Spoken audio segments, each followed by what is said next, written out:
no one's talking about this. No one's talking about the multi-organ system, failure that a lot of women are going through, and they're suffering in silence, and physicians aren't helping. We're not trained. We need to bring it to the forefront. For people that don't understand menopause, they might think it's a small issue affecting a small group of people. But how many women are affected currently by perimenopause, menopause, and postmenopause? Sure. So right now, about a third of the female population of the world is in or postmenopause. It's not optional. All of us go through it. And because we have such individual expressions of how it affects our bodies, what we know now is that there are estrogen receptors in every organ system of our body. And when those levels start declining, we see a very wide variety of a spectrum of syndrome, where it used to just be thought it was a few hot flashes and some night sweats. Maybe your sleep's disrupted. Your genital urinary system is going to take a hit. Your bones are going to get weaker. But what we know now is how much it's affecting our mental health, our capabilities, our skin, our bones, our kidneys, vertigo, tinnitus, frozen shoulder. Anytime I post about those on social media, the internet explodes. And women by the thousands are like, oh my God, I had no idea.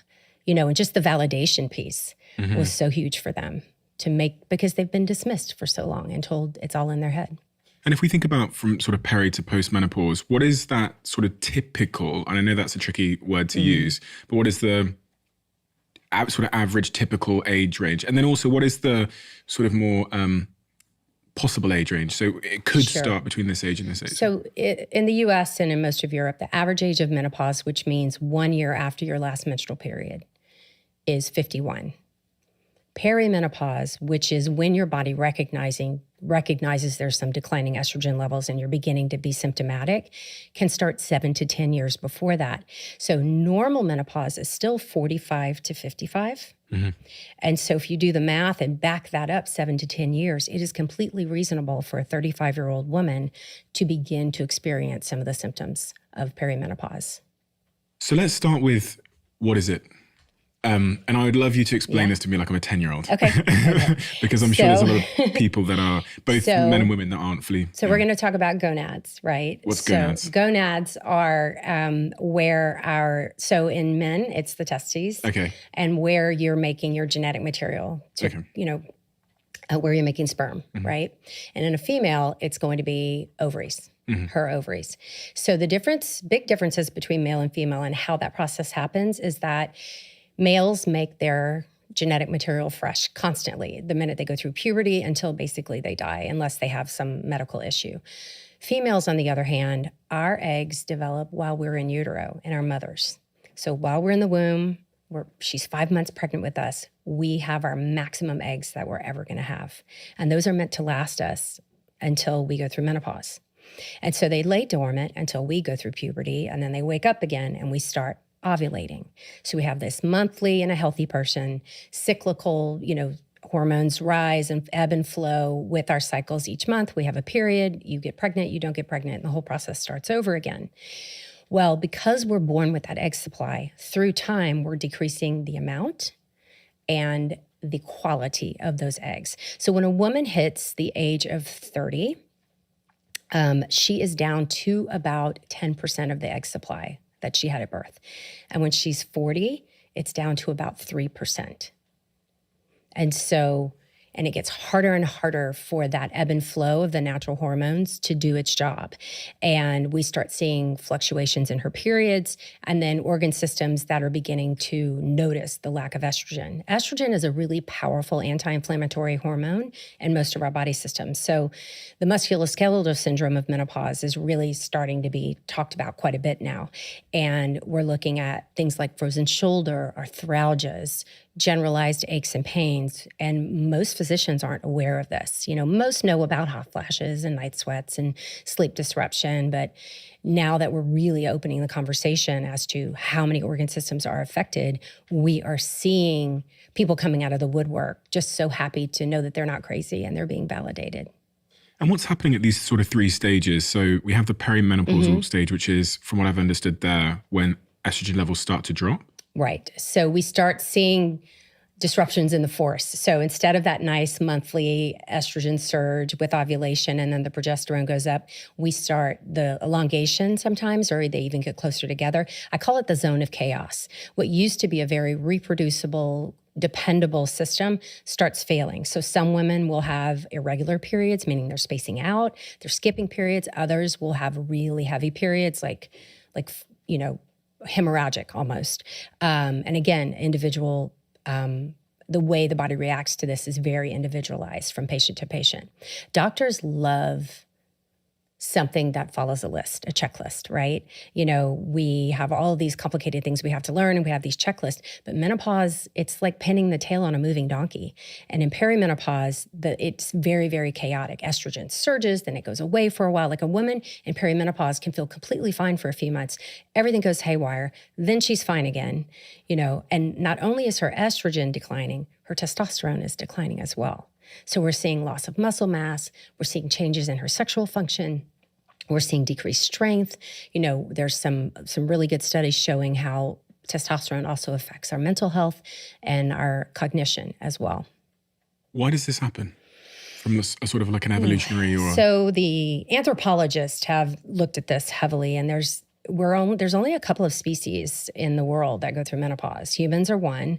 There's a couple of species of whales, and I think they've now discovered one of the giraffes. Species of giraffes can do it, but by and large, most mammals will die while they're still ovulating. They're not going to go through a menopause. And so there's something called the grandmother hypothesis, where there was an evolutionary advantage for a woman to survive if she stopped the ability to have children at some point. Now, again, you have to temper this with humans have prolonged their lifespan and their health span because of modern medicine. So probably when we evolved, we weren't living this long. A woman my age was pretty rare. I'm 55. And so, it's hard to say. I think we have outlived how we were genetically built. And so we're living longer and being forced to deal with the consequences of that. So then the next stage is menopause. So menopause itself is really that it's just really one day in your life. It's when you can throw the hammer down and say, I'm never going to ovulate again. I'm done. And so if a woman's over the age of 45 and she hasn't had a period for a year, that's the definition. Okay. Now it gets confusing because what if she's had a hysterectomy or doesn't bleed because of a surgery or an IUD or something? Well, then we can't use her periods to help judge. And that's where we start doing blood work to see, where she is in her menopause journey. And then postmenopause is the rest of your life. The hot flashes might go away. Night sweats might go away. Brain fog might get better. But pretty much everything else is going to continue to progress in a very linear fashion until you die without estrogen replacement.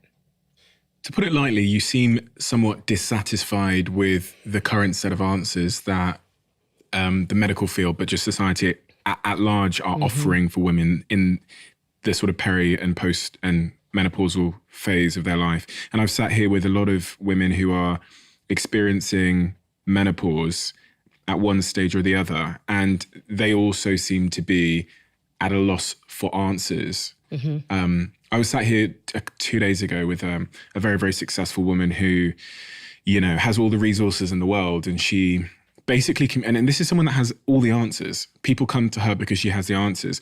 And the one thing she doesn't seem to have answers on, in her own words, in her life at the moment, is menopause. She's rummaging around the internet, Googling things, finding contradictory information. And when you sat down, you had that same energy, like you feel like women have been, dare I say, let down by a system. I think the medical system is letting them down. I think society is letting them down. Our value and our worth. In medicine, I came through this wonderful training program. I'm very proud of what I learned. I'm very proud of the care that I gave, except I was a horrible menopause provider for probably 15 years. I knew what I knew. I relied on my training, and I didn't look outside of the traditional confines of training. This is such a systemic problem that, I'm going to tell you a story, and this is true. And it's embarrassing, but I think it needs to be said because I think it really highlights how women are treated in medicine. When I was in training, we had these upper level residents. So we have a hierarchy where you have different years of training. So I was in the early years, maybe my first year, and we had these clinics that we would run to take care of patients. And so we have obstetrics and we have gynecology as like divisions in our training. So in gynecology, everything gets lumped together. Pediatrics, menopause. We had no specific menopause clinic. I maybe got 6 hours of lecture in a 4-year curriculum. And so we'd have these women coming in midlife, and they had multiple complaints. They didn't feel good. They weren't sleeping. They were gaining some weight. They were, aching. They, just this laundry list of things that were a little on the vague side. And my upper levels would say, oh gosh, good luck with that. You've got a WW on your hands. And that was code. We never wrote that in the chart. This was not taught to me by faculty. This was just kind of a handed down in the lore of training. And a WW was a whiny woman. And that was code. And now I know that she was perimenopausal, suffering from her list of symptoms, of now which we've categorized about 70. And they were frustrated because they didn't think they could help her. Now remember, the Women's Health Initiative, which was a study that was supposed to do a lot of good for women, it was originally designed, and it was stopped in 2002. That was the end of my training program, was 2002. So I come from one of the last groups of physicians in the U.S. that were ever trained in hormone replacement therapy, and then the rug was pulled out from under us.